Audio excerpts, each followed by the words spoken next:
గారికి మా అమ్మకు కస్టమర్ శారీ ఇచ్చి స్టెప్ కటింగ్ ఫ్రాక్ స్టిచ్ చేయమని చెప్పారు. ఆ కస్టమర్ శారీని ఆన్లైన్లో ఆర్డర్ చేసుకున్నారంట. బ్లౌజ్ పీస్ పళ్ళు తీసేయగా 3 మీటర్స్ మాత్రమే వచ్చింది. మీరు కనుక ఇలాంటి శారీని ఆర్డర్ చేసుకోవాలి అంటే చూసుకుని ఆర్డర్ చేసుకోండి, చాలా తక్కువ వచ్చింది శారీ. అలాగే ఇంకొక కస్టమర్ కూడా శారీ ఇచ్చి స్టెప్ కటింగ్ ఫ్రాక్ స్టిచ్ చేయమని చెప్పారు. రెండు ఒకటే మోడల్ కదా అని చెప్పి ఒక వీడియోలో చూపించేస్తున్నాము. ఈ శారీ చాలా చిన్నగా వచ్చిందని చెప్పాను కదా, అందుకని చెప్పి ఫ్రిల్స్ అయితే ఇలా సింపుల్గా వచ్చాయి.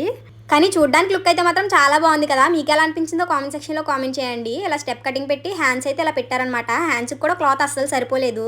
ఫ్రంట్ సైడ్ అయితే ఇలా నెక్లెస్ నెక్ పెట్టారు, బ్యాక్ సైడ్ అయితే ఇలా రౌండ్ నెక్ పెట్టేసి హ్యాంగింగ్స్ పెట్టేశారు.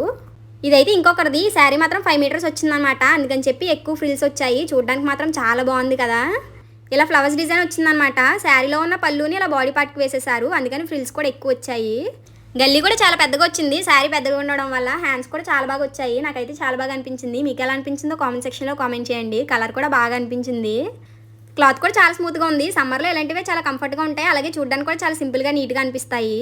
ప్రజెంట్ అందరూ ట్రెండింగ్లో ఉన్న బెలూన్ హ్యాండ్సే పెట్టించుకుంటున్నారు కదా. మా అమ్మకి ఇచ్చిన కస్టమర్స్లో చాలా వరకు ఇలాగే పెట్టించుకుంటున్నారు. బ్యాక్ సైడ్ అయితే ఇలా రౌండ్ నెక్ పెట్టి హ్యాంగింగ్స్ పెట్టారు. పిండి కొద్ది రొట్టె అని అంటారు కదా, క్లాత్ ఎక్కువగా ఉంటే ఇలా ఎక్కువ ఫ్రిల్స్ వచ్చి చూడడానికి లుక్ బాగుంటుంది. తక్కువ క్లాత్ ఉంటే తక్కువ ఫ్రిల్స్ వస్తాయి, సింపుల్గా ఉంటుంది. ప్లీజ్ వీడియో లైక్ చేసి మన ఛానల్ని సబ్స్క్రైబ్ చేయండి. Bye guys, హకునా matata.